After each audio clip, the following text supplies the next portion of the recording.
ప్రజా సమస్యలపై నిరంతరం పోరాటం చేసే మేము జగిత్యాల మున్సిపాలిటీలో గెలిచిన ఓడిన ప్రజా సమస్యల పోరాటం ఆగదు. మనం గతంలో చూసినాం.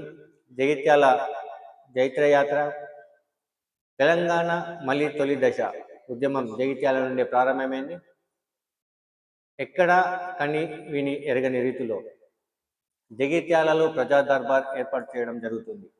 ఈ ప్రజా దర్బార్ గతంలో ఏదైనా ఉన్నత పదవిలో ఉన్నవాళ్ళు కానీ లేదా ప్రజాప్రతినిధి కానీ చేసేవాళ్ళు. కానీ దానికి భిన్నంగా ప్రజా సమస్యలపై పోరాటం చేసే వ్యక్తులతో, నాయకులతో, సమస్యలతో బాధపడుతున్న ప్రజలను ఏకతాటిపైకి తీసుకొచ్చి వాళ్ళ సమస్యలను పరిష్కరించడానికి ప్రజా దర్బార్ ఏర్పాటు చేయడం జరుగుతుంది.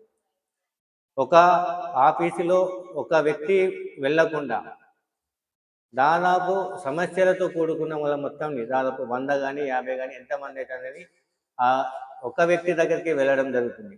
తద్వారా సమస్యను చాలా తొందరగా పరిష్కారం చేయగలుగుతాం. దీనిలో ఇంకొక విభాగాన్ని కూడా జత చేయడం జరుగుతుంది.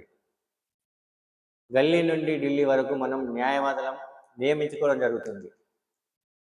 ఎక్కడ ధర్నాలు కానీ రాస్తారోకలు కానీ చేయకుండా, ప్రజానీకానికి ఇబ్బందులు కలగకుండా, చట్టం ఒకరికి చుట్టం కాదు అని తెలియజేయడానికి, చట్టంతో మనం పని చేసుకోవడానికి, ఈ ప్రజా సమస్యలను పరిష్కారానికి, ప్రజలను చైతన్యం చేయడానికి మేము ఒక ముందడుగు వేస్తున్నాం.